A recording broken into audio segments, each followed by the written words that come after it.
Salam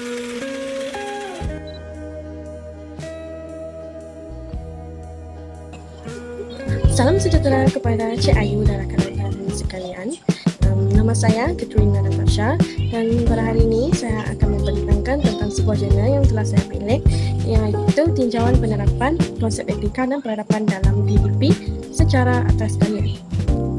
Jurnal ini membincangkan tentang kepentingan etika dan peradaban semasa proses pembelajaran secara atas talian, khususnya ketika pandemik COVID-19. Selain itu, jurnal ini juga menerangkan cabaran yang dihadapi oleh pelajar serta nilai etika yang perlu diamalkan dalam pembelajaran secara dalam talian. Namun, selepas pandemik melanda negara, pelajar perlu belajar daripada rumah menggunakan platform digital seperti Google Meet, Zoom dan Microsoft. Pembelajaran dilakukan secara maya, nilai etika dan peradaban masih perlu diamalkan oleh semua pelajar. Dalam jurnal ini, penulis menjelaskan bahawa etika merujuk kepada tingkah laku, adab dan cara komunikasi yang baik dalam kehidupan masyarakat. Oleh itu, pelajar perlu mempunyai sikap disiplin, hormat menghormati dan bertanggungjawab supaya pembelajaran atas talian dapat berjalan dengan lancar. Berdasarkan pengalaman saya sendiri, semasa melakukan pembelajaran secara atas talian, terdapat banyak cabaran yang telah saya hadapi. Antaranya yang pertama ialah masalah internet, di mana ia kurang stabil, terutamanya bagi pelajar yang tinggal di kawasan luar bandar. Seperti saya juga merupakan seorang pelajar yang tinggal di luar bandar. Kadang-kadang pelajar terputus sambungan internet ketika kelas sedang dijalankan dan menyebabkan mereka sukar memahami apa yang berlaku dalam kelas atau apa yang dipelajari.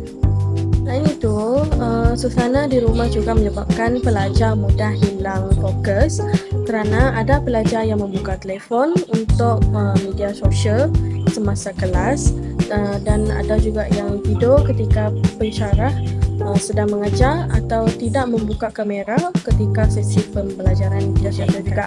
Situasi ini menunjukkan bahawa pembelajaran atas talian memerlukan disiplin diri yang tinggi.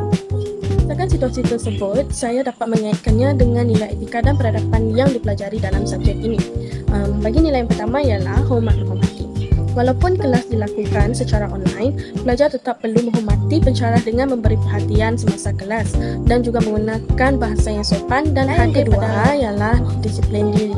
Pembelajaran atas talian memerlukan pelajar menguruskan masa sendiri tanpa perlu dipantau secara bersemuka oleh guru atau pensyarah. Selain itu, nilai tanggungjawab juga penting kerana pelajar perlu memastikan tugasan mereka disiapkan dan tidak menyalahgunakan teknologi semasa belajar. Ini menjelaskan bahawa etika dan adab penting untuk melahirkan masyarakat yang harmoni dan berkepribadian tinggi. Pengalaman pembelajaran atas talian ini juga berkait dengan isu yang lebih luas dalam masyarakat. Dari aspek sosial, ramai pelajar terlalu bergantung kepada media sosial sehingga mengganggu fokus mereka dalam pembelajaran. Penggunaan telefon bimbit yang berlebihan boleh menyebabkan pelajar kurang memberi perhatian semasa berada dalam kelas. Di aspek ekonomi pula, tidak semua pelajar mampu memiliki laptop, tablet atau internet yang baik untuk mengikuti pembelajaran atas talian. Hal ini menyebabkan terdapat jurang pendidikan antara pelajar yang berkemampuan dan yang tidak berkemampuan. Selain itu, terdapat juga isu teknologi antara kawasan bandar dan luar bandar.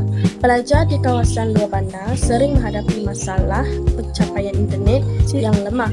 Situasi ini menunjukkan bahawa teknologi sangat penting dalam pendidikan moden, tetapi penggunaannya perlu disertai dengan nilai etika dan tanggungjawab.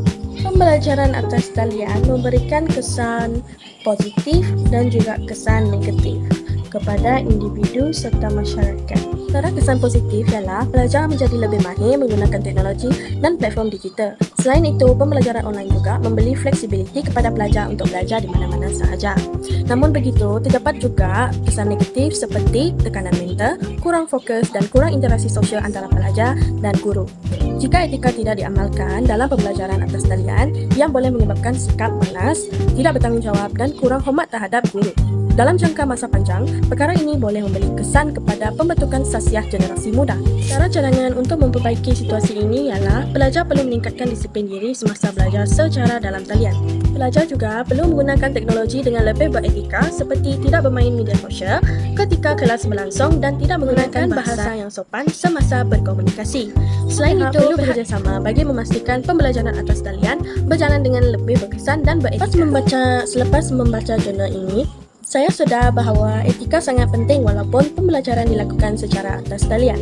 Saya belajar bahawa sikap hormat, disiplin dan tanggungjawab perlu diamalkan dalam setiap keadaan termasuk ketika menggunakan teknologi. Selain itu, saya juga menghargai usaha pensyarah yang berusaha memastikan pelajar terus belajar walaupun menghadapi pelbagai cabaran semasa pandemik.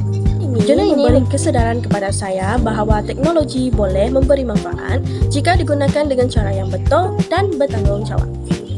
Kesimpulannya, jurnal ini menunjukkan bahawa penerapan etika dan peradaban sangat penting dalam pembelajaran atas talian.